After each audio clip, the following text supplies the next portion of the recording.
नमस्कार बच्चों, कैसे हैं आप? Welcome back to Veda Academy. Veda Academy पे आपका हार्दिक स्वागत है। और आज हम लोग एक बहुत ही इंपॉर्टेंट टॉपिक के ऊपर डिस्कशन करने वाले हैं, जिसका नाम है वेंट ऑफ फैक्टर। तो बहुत सारे बच्चों का मैसेज आया कि सर, हमें इस टॉपिक के अंदर डाउट रहता है, हमेशा हम लोग हमेशा कंफ्यूज हो जाते हैं जब जब हम लोग वेंट ऑफ फैक्टर पढ़ते हैं, इसको कैलकुलेट कैसे किया जाता है। ठीक बेटा, तो अपने आज के वीडियो में हम लोग डिटेल डिस्कशन करेंगे वेंट ऑफ फैक्टर बेसिकली क्या चीज होती है, इसको कैसे कैलकुलेट किया जा सकता है। ठीक बेटा, तो सबसे पहले मैं आपको बता दूं कि जो वेंट ऑफ फैक्टर है ना, वो हमारा सोल्यूशन चैप्टर का टॉपिक है। और सोल्यूशन चैप्टर के अंदर जब हम लोग सारी कॉलिगेटिव प्रॉपर्टीज को पढ़ लेते हैं, ठीक है भाई, elevation in boiling point, relative lowering in vapour pressure, depression in freezing point और लास्ट वाला ऑस्मोटिक प्रेशर, इन कॉलिगेटिव प्रॉपर्टीज को पढ़ने के बाद मुझे पता चलता है कि कुछ एबनॉर्मल मास करके एक टॉपिक होता है। ठीक है, उसके अंदर ये वेंट ऑफ फैक्टर होता है। और यहां पर जो ये वेंट ऑफ फैक्टर टॉपिक है, ठीक है, ये इतना इंपॉर्टेंट टॉपिक है कि ऐसा कोई साल नहीं गया है कि जहां पर सीबीएसई के एग्जाम के अंदर इस वेंट ऑफ फैक्टर का यूज ना किया गया हो, क्योंकि क्वालिटेटिव प्रॉपर्टी से हर साल एक क्वेश्चन आना ही होता है। ठीक बेटा, सबसे इंपॉर्टेंट टॉपिक ही कॉलिगेटिव प्रॉपर्टी है। और बेटा, कॉलिगेटिव प्रॉपर्टी की बात हो और वेंट ऑफ फैक्टर्स के अंदर ना यूज हो तो ऐसा हो ही नहीं सकता है। ठीक, तो इस टॉपिक को समझना हमारे लिए बहुत ही इंपॉर्टेंट है और ये कॉन्सेप्ट जो है आपको कॉलिगेटिव प्रॉपर्टीज के क्वेश्चन को सॉल्व करने में हेल्प करेगा। ठीक है बेटा, सबसे पहले हम लोग जानेंगे बेसिकली वेंट ऑफ फैक्टर कब हमें आवश्यकता पड़ती है वेंट ऑफ फैक्टर की। तो देखिए बेटा, सॉल्यूट मेरे दो तरह के हो सकते हैं, एक होते हैं इलेक्ट्रोलिटिक और एक होते हैं नॉन इलेक्ट्रोलिटिक सॉल्यूट।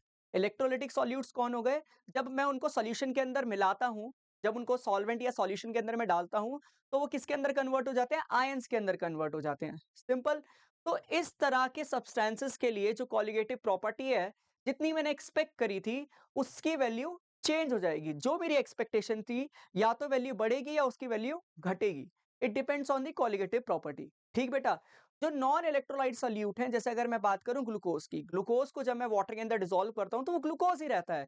उसके अंदर ना उसकी कोई आयन फॉर्म होते हैं, ना उसका डिसोसिएशन होता है, ना एसोसिएशन होता है। ग्लूकोज फर्दर किसी भी मॉलिक्यूल, आयन या एटम के अंदर ब्रेकडाउन नहीं होता है, वो सिंपल हमारा C6H12O6 ही रहता है। ठीक बच्चा, लेकिन कुछ इलेक्ट्रोलाइट ऐसे थे जो सोल्यूशन के अंदर जाकर डिसोसिएट हो चुके थे या एसोसिएट हो चुके थे, जैसे फॉर एग्जाम्पल KCl। यहाँ पर आप लोग दिख रहा होगा आप लोगों को KCl। ठीक है, केसीएल मैंने समझ में जब मैंने जो केसीएल है जब सॉल्यूशन के अंदर डिसॉल्व करा, तो मैंने सोचा कि ये एक मॉलिक्यूल है केसीएल। ठीक है, एक मॉलिक्यूल है। लेकिन जब वो सॉल्यूशन के अंदर गया या सॉल्वेंट से उसने इंटरेक्शन करी, तो वो दो एटम या दो स्पीशीज के अंदर क्या हो गया बेटा? कन्वर्ट हो गया। तो मैंने कॉलिगेटिव प्रॉपर्टीज का क्या मतलब समझा था? मैंने सोचा था कि कॉलिगेटिव, मैंने जो समझा था कॉलिगेटिव प्रॉपर्टी का मतलब क्या होता है कि को माने टुगेदर और लिगार मतलब बाइंडिंग। तो कॉलिगेटिव प्रॉपर्टी वो प्रॉपर्टी होती है जिन जो नंबर ऑफ सॉल्यूट पार्टिकल पे डिपेंड करती है, ना कि उनके नेचर पे। ठीक है, तो यहां अगर सोचिए बेटा, मैंने एक समझ के डाला है ये मॉलिक्यूल, और फर्दर जाके ये दो स्पीशीज के अंदर कन्वर्ट हो रहा है, तो जो वैल्यू मैंने एक्सपेक्ट की होगी उससे मुझे वैल्यू डिफरेंट ही मिलेगी। तो जो वेंट ऑफ फैक्टर का कॉन्सेप्ट है ना, ये कब अराइज होता है? जब मेरा जो सब्सटेंस है, ठीक है, या मेरा जो मेरा सॉल्यूट है, या तो वो क्या हो, एसोसिएट कर जाए या वो डिसोसिएट कर जाए। डिसोसिएट कैसे बेटा? ये देखिए, KCl किसके अंदर टूट गया? K प्लस और Cl माइनस के अंदर टूट गया। ठीक है, तो इन केसेस ऑफ डिसोसिएशन और association, the molar mass determined by the method of colligative property do not match the theoretical values.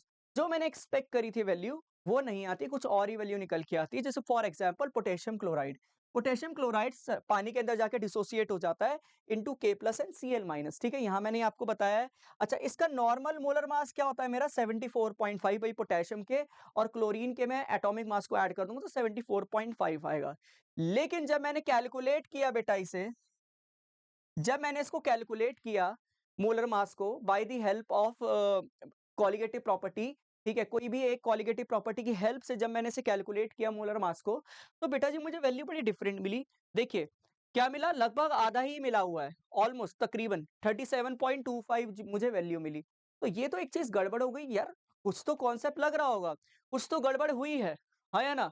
कि जो मैंने कैलकुलेट किया है और जो मैं बेटा जी क्या कहते हैं नॉर्मल ऑब्जर्व कर रहा हूँ। ठीक है, सो ऑब्जर्वेटिव ऑब्जर्व्ड और कैलकुलेटिव दोनों वैल्यूज के अंदर डिफरेंस है, तो इसका मतलब बीच में कुछ ना कुछ तो खिचड़ी पक रही है।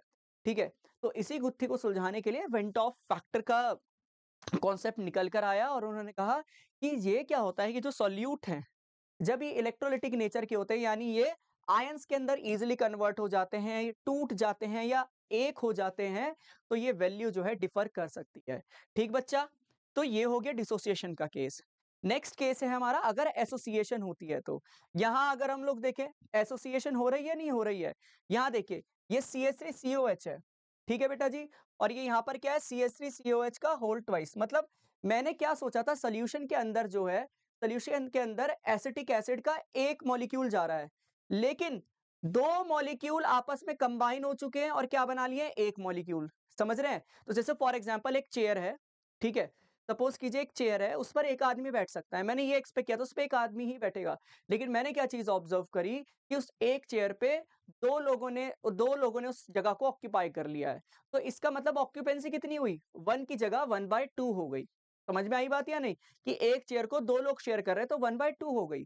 सिंपल सी चीज़ है। तो यही जो गुत्थी है इसको सुलझाने के लिए वेंट ऑफ फैक्टर का कॉन्सेप्ट निकल के आया था। ठीक है बेटा? तो दिस इज़ डाइमराइज़ेशन। एक एसिटिक एसिड कंबाइन होकर क्या दूसरे एसिटिक एसिड से कंबाइन होकर क्या बना लिया? डाइमर। तो डाई का माने 2 और मर का माने यूनिट्स। तो 2 यूनिट्स का आपस में कंबाइन हो जाना ही और एक्सिस्ट करने को ही हम लोग डाइमर बोलते हैं। ठीक बच्चा? क्लियर? आई बात समझ या नहीं? चलिए बेटा, तो अब हम लोग जानते हैं कि जो वेंट ऑफ फैक्टर है बच्चा, ये जो आई है मेरा, ठीक है? ये जो वेंट ऑफ फैक्टर आई है मेरा बेटा जी, ये जो है इसको कैलकुलेट करने का फॉर्मूला क्या होता है? ठीक है? इसको कैलकुलेट करने का फॉर्मूला क्या होता है? तो देखिए, नॉर्मल यानी कैलकुलेटेड मोलर मास और ऑब्जर्व्ड एब्नॉर्मल मास, ठीक है? जो मैं कैलकुलेट कर रहा हूँ, एक वो molar mass divided by abnormal molar mass, तो मुझे आई की वैल्यू मिल जाएगी, ठीक है? लेकिन इस वाले फॉर्मूले से क्वेश्चन बहुत कम आते हैं, मैं आपको पहले ही बता दूँ। ठीक बच्चा? क्लियर? अगर आपको ऐसे ही एनालिसिस के बारे में जानना है कि किस पार्ट से क्वेश्चन ज़्यादा आता है, किस पार्ट से कम आता है ना? या मुझे किस पर्टिकुलर एरिया के अंदर ज़्यादा मेहनत करनी है, किस पर्टिकुलर एरिया के अंदर मुझे थोड़े एफर्ट्स कम चा डालने हैं लेकिन मुझे आउटपुट बराबर ही मिलेगा। तो ये एनालिसिस जो करके देंगे, हम टीचर्स आपके जो मेंटर हैं वेदा अकेडमी पे वो करके देंगे। ठीक है? तो आपको बस मेहनत करनी है, आपको हमारी गाइडेंस फॉलो करनी है और आपके अच्छे नंबर लाने से आपको कोई नहीं रोक सकता। अगर आप अपनी ईमानदारी से मेहनत कर रहे हैं और हमारी गाइडेंस को फॉलो कर रहे हैं। ठीक बेटा? तो ऐसे ही वेदा अकेडमी के ऐप पर आपको एक फीचर मिलता है one on one mentorship session, जिसके अंदर आप अपना date, day and time select करेंगे, उसमें एक स्लॉट बुक कर लेंगे और जिस भी रिस्पेक्टिव फैकल्टी से आप गाइडेंस चाहते हैं, वहां पर वो फैकल्टी आपके लिए एक स्लॉट के अंदर अवेलेबल होंगे और आपसे वन ऑन वन इंटरेक्शन होगा। है ना कमाल की बात? है ना? तो वेदा अकेडमी आपकी जो तैयारी है, उसके अंदर पूरी जियो जान लगा देगा। बस हमारा मोटिव है आपके नंबर किसी भी तरीके से ये इन के इन प्रकारेण अच्छे आ जाएँ। ठीक है? क्लियर? आई बात समझ? तो अगर आपको ये one on one mentorship feature को अवेल करना है तो जल्दी से जाइए, डिस्क्रिप्शन में आपको ऐप का लिंक मिल जाएगा। ऐप डाउनलोड कीजिए और सारे फीचर्स को यूज़ करके अपनी पढ़ाई को बेहतर कीजिए। ठीक बच्चा? तो चलिए आगे बढ़ते हैं, अपने वापस से टॉपिक की तरफ आते हैं। ठीक बेटा? तो कोलिगेट इसको कैलकुलेट करने का एक और फॉर्मूला होता है। ठीक है?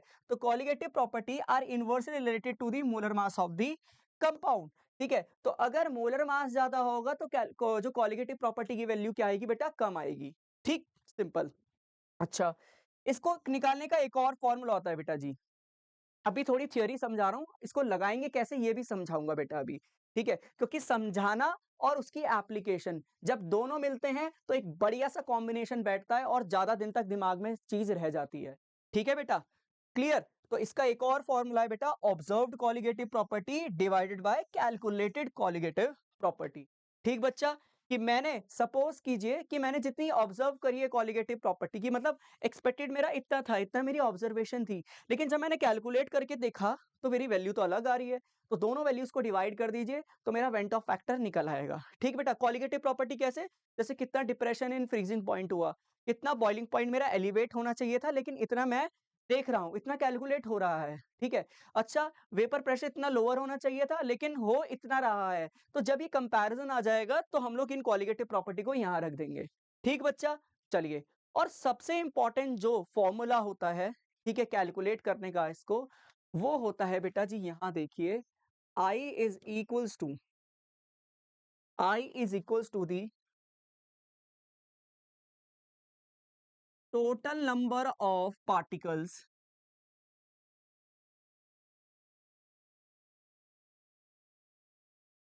after dissociation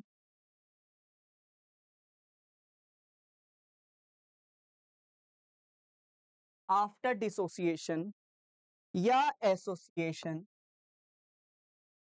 आफ्टर डिसोसिएशन या एसोसिएशन बच्चा जी, ठीक है, आफ्टर डिसोसिएशन और एसोसिएशन डिवाइडेड बाय, डिवाइड इस फॉर्मूले का आप सबसे ज्यादा प्रयोग करने वाले हैं बेटा जी, divided by total number of particle, particle या स्पीशीज या मोल्स बिफोर डिसोसिएशन और एसोसिएशन,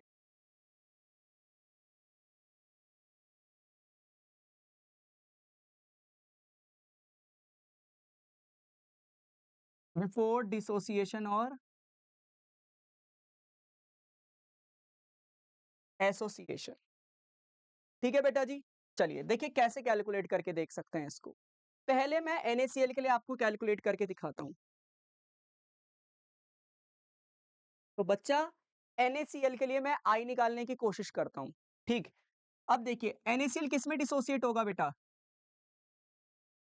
Na प्लस और Cl माइनस के अंदर डिसोसिएट होगा, Na प्लस और Cl माइनस के अंदर डिसोसिएट होगा बेटा जी ये।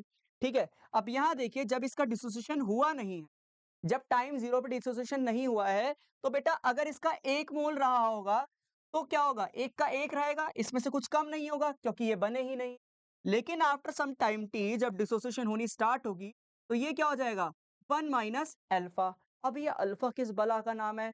तो बच्चा अल्फा क्या होता है? डिग्री ऑफ डिसोसिएशन, जो हमें बताता है कि इतना परसेंट डिसोसिएशन हो चुका है, इतना परसेंट एसोसिएशन हो चुका है। तो alpha is what? Degree of dissociation. ठीक है बेटा, क्या बोलते हैं इसको? Degree of dissociation. ठीक बच्चा, जितना यहाँ कम हुआ होगा उतना यहाँ पर क्या हुआ होगा बेटा? फॉर्म हुआ होगा। फॉर एग्जाम्पल आप हलवा बना रहे हैं, ठीक है, और डब्बे के अंदर जो हलवे का डब्बा, वो हलवे का डब्बा कह रहे हैं, जो सूजी का डब्बा है, ठीक है, सूजी का जो डब्बा है उसके अंदर 100 ग्राम सूजी है और आपने 20 ग्राम निकाल ली। तो अगर आपने डब्बे के अंदर से 20 ग्राम निकाल ली है, तो इसका मतलब 20 ग्राम कहाँ जाएगी? कढ़ाई के अंदर। तो जितना कम होगा, रिएक्टेंट जितना कम होगा उतना ही तो प्रोडक्ट फॉर्म हो रहा होगा। हाँ है या ना? बताइए, अगर 20 ग्राम उसके अंदर से निकालिए तो 20 ग्राम कढ़ाई में मिलेगी आपको। ठीक बच्चा, क्लियर? अरे बताइए, आई आती है बात समझ या नहीं? तो देखिए बेटा जी, तो यहाँ क्या हो जाएगा? ये C alpha, this is C alpha concentrate. ठीक है, अब यहाँ देखिए बेटा जी, आपने बचपन के अंदर यानी क्लास 11th के अंदर एक चीज पढ़ी थी, इक्विलिब्रियम। इक्विलिब्रियम क्या, इक्विलिब्रियम कांस्टेंट क्या होता है? इक्विलिब्रियम कांस्टेंट कहता है भाई इक्विलिब्रियम पॉइंट पे इन जो मेरे प्रोडक्ट है इनकी कॉन्सेंट्रेशन डिवाइडेड बाय रिएक्टेंट की कॉन्सेंट्रेशन।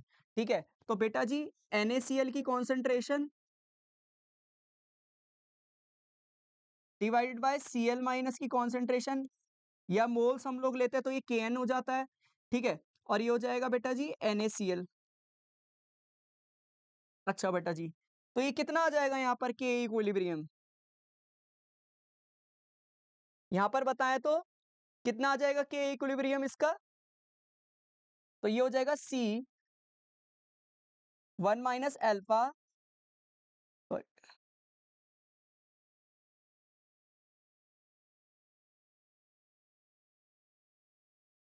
सी अल्फा इंटू सी अल्फा, और C 1 माइनस अल्फा। सी से सी गया, और देखिए डिसोसिएशन बहुत कम अमाउंट में होगी। ठीक है, तो और हम लोग क्या करते हैं, डिनोमिनेटर को, डिनोमिनेटर में छोटी वैल्यू को क्या कर देते हैं? नेग्लेक्ट कर देते हैं। तो यहाँ पर फाइनली क्या आ जाएगा मेरा? K equilibrium is equal to C alpha square. तो ये के इक्विलिब्रियम और अल्फा का रिलेशन बन गया। लेकिन सर अभी भी मुझे आई के बारे में नहीं पता चला। तो देखिए बेटा, आई कैसे निकालेंगे हम लोग? ठीक है, आई का फॉर्मूला क्या होता है? Total number of moles after dissociation या एसोसिएशन। तो total number of moles after dissociation association कितने थे बेटा? 1 माइनस अल्फा प्लस अल्फा। भाई ये थे ना, इतना डिग्री ऑफ डिसोसिएशन हुआ था, हमें तो पता नहीं था। Divided by total number of moles before dissociation association. तो बिफोर यानी टाइम 0 पर जब डिसोसिएशन एसोसिएशन नहीं हुई है तो कितना है बेटा जी 1 माइनस अल्फा से प्लस अल्फा कट गया भाई प्लस माइनस यहाँ पर देखिए माइनस ठीक है माइनस अल्फा से प्लस अल्फा कट गया बहुत तेजी से काटा है बेटा आप लोगों ने ठीक है बेटा जी ये काटने में क्या ही बोले आप चलिए तो this will B 1 plus alpha this is 1 plus alpha divided by 1 बच्चा ठीक है तो आई क्या आ गया बेटा मेरा 1 प्लस अल्फा अब देखिए जब तक आपको अल्फा नहीं पता चलेगा बेटा जब तक आपको अल्फा की वैल्यू नहीं पता चलेगी आप जो है इस आई को कैलकुलेट नहीं कर सकते इस आई को कैलकुलेट नहीं कर सकते हैं तो अब होगा क्या आपको हमेशा गिवन होता है कि डिसोसिएशन कंप्लीट हो चुकी है या 90% डिसोसिएशन हुई है तो अगर बेटा इफ 90% डिसोसिएशन हुई है अगर 90% डिसोसिएशन हुई है तो इसका मतलब आई की वैल्यू क्या हो जाएगी 1 प्लस 90 अपॉन 100 अल्फा यानी डिसोसिएशन माने परसेंटेज दे दिया ये परसेंट ऑफ डिसोसिएशन दे दिया तो 90 अपॉन 100 कितना होगा 0.9 तो ये हो जाएगा 0.9 इज इक्वल्स टू 1.9 तो आई की वैल्यू ये हो गई अच्छा अगर आपको कहता है 100% डिसोसिएशन हो चुकी है 100% डिसोसिएशन हो चुकी है तो इसका मतलब 100 अपॉन 100 क्या हो जाएगा 1 तो अल्फा की वैल्यू क्या हो गई बेटा जी 1 तो इसका मतलब कितनी वैल्यू आ जाएगी 2 तो आई की वैल्यू क्या हो जाएगी 2 अगर ये बोलता है 80% या 70% if degree of dissociation is 70% तो आई की वैल्यू कितनी हो जाएगी 1 प्लस 0.7 और ये हो जाएगा 1.7 बेटा जी ठीक है तो यहां से मैं इक्विलिब्रियम कांस्टेंट भी निकाल सकता हूं अगर मुझे अल्फा गिवन है ठीक है बेटा और मैं यहां से आई की वैल्यू भी निकाल सकता हूं आई होप आपको ये क्लियर हुआ होगा बेटा ठीक है चलिए इसको जल्दी से नोट कीजिए आप ठीक है बेटा क्लियर तो आई होप आपको ये आई निकालना आया होगा कैसे निकालना है ठीक है बच्चा क्लियर चलिए तो इसके ऊपर एक न्यूमेरिकल करके देखते हैं अब देखिए जब हमने कुछ सीख लिया है तो उसको अप्लाई कैसे करें ये भी तो हमारे लिए जानना इंपॉर्टेंट है समझ रहे हो किसी चीज को सीखने से ज्यादा उसको अप्लाई करना ठीक है अगर हमें अप्लाई करना नहीं आ रहा तो फिर बेकार है वो सीखना ठीक है तो चलिए इसको सीखते हैं अगर एग्जाम के अंदर क्वेश्चन आता है तो क्या होगा कह रहा है determine the osmotic pressure of solution prepared by dissolving to 25 milligram of K2SO4 in 2 liters of water at 25 degree Celsius assuming that it is completely dissociated completely dissociated का मतलब क्या है 100% डिसोसिएशन हो गया यानी अल्फा मुझे 100% दे दिया ठीक है बच्चा अब कैसे पता चलेगा हमें आई का कॉन्सेप्ट लगाना है या नहीं लगाना तो देखिए बेटा आपको एक ऐसा सॉल्वेंट गिवन होगा जो आयंस के अंदर टूट जाएगा तो K2SO4 तो बड़ी तेजी से टूटेगा बहुत स्ट्रॉन्ग इलेक्ट्रोलाइट है ठीक है बच्चा तो सबसे पहले हम लोग इसके लिए आई ही निकाल लेते हैं ठीक है तो देखिए बेटा K2SO4 किस में डिसोसिएट होगा बेटा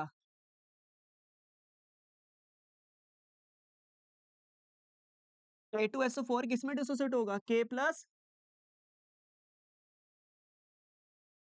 दो K प्लस और प्लस SO4 2 माइनस के अंदर ठीक है बेटा क्लियर अच्छा टाइम जीरो पर ये 1 होगा ये फॉर्म ही नहीं हुए होंगे लेकिन आफ्टर सम टाइम टी कुछ समय बाद कुछ समय बाद क्या हुआ होगा बेटा यहाँ पर हम लोग देखेंगे कि डिसोसिएशन हुई होगी और इसमें से क्या हुआ होगा 1 minus alpha and this will B 2 alpha और ये अल्फा चलिए बेटा आई क्या होता है टोटल मोल्स आफ्टर डिसोसिएशन या एसोसिएशन ठीक है तो यहाँ ये हो जाएगा 1 minus alpha plus 2 alpha plus alpha divided by 1 minus alpha अब डिग्री ऑफ डिसोसिएशन जो है डिनोमिनेटर के अंदर इस छोटी वैल्यू को नेग्लेक्ट करेंगे अल्फा को तो ये फाइनली क्या हो जाएगा अच्छा माइनस अल्फा और प्लस अल्फा गए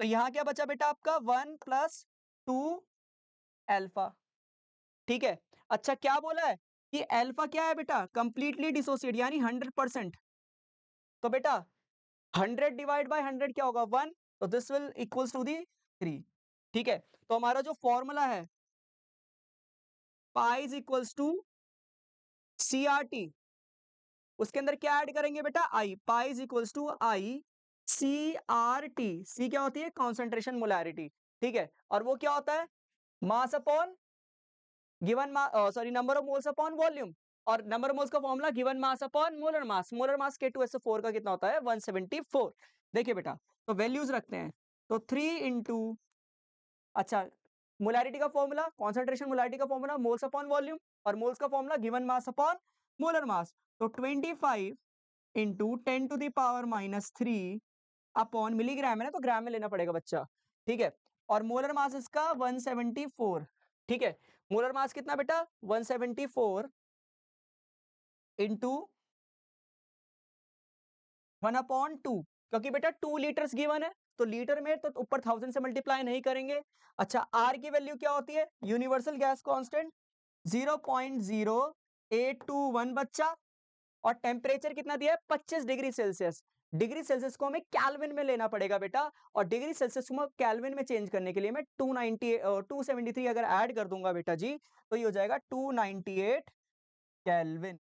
क्या हो जाएगा ये 298 केल्विन, जिसकी जो वैल्यू है, जब हम लोग इसको इक्वेशन को सॉल्व करेंगे बच्चा, तो ये हो जाएगा हमारा 5.27 into 10 to the power -3 ATM। तो this will be my final answer, ठीक है। ये मेरा क्या होने वाला है बेटा, फाइनल आंसर। आई होप आपको ये क्लियर हुआ होगा, अच्छे से वेंट ऑफ फैक्टर समझ में आया होगा, ठीक बेटा जी। तो अपने आज की क्लास को हम लोग यहीं एंड करते हैं, जहां मैंने जाना वेंट ऑफ फैक्टर कैसे कैलकुलेट कर पाते हैं हम लोग, ठीक है बच्चा, क्लियर। और अगर आपको चाहिए अपने सिलेबस का 360 डिग्री कवरेज, तो आप आएंगे वेदा एकेडमी के ऐप पर, ठीक बेटा, जहां पर आपको इंडिया के टॉप एजुकेटर्स मिलेंगे और आपके सिलेबस को कराएंगे, आपके सिलेबस को कवर करने में, समझाने में, पढ़ाने में करेंगे आपकी हेल्प। और जल्द ही वेदा एकेडमी लेके आने वाला है आपके लिए YouTube लाइव क्लासेस, जहां पर हम लोग आपकी लाइव क्लासेस लेंगे, आपके सिलेबस को थॉरोली कवर करेंगे, आपको सिखाएंगे और आपकी पढ़ाई को करेंगे और भी आसान, ठीक बेटा। तो ऐसे ही और इंटरेस्टिंग वीडियोस के लिए हमारे पेज को फॉलो और सब्सक्राइब जरूर कीजिए, लाइक कीजिए वीडियो को, कमेंट जरूर कीजिए, और ये बताइए आपको नेक्स्ट वीडियो किस टॉपिक पे चाहिए, ठीक बच्चा। तो मिलते हैं अब आपसे नेक्स्ट वीडियो में, तब तक के लिए आपको धन्यवाद, शुक्रिया और अलविदा।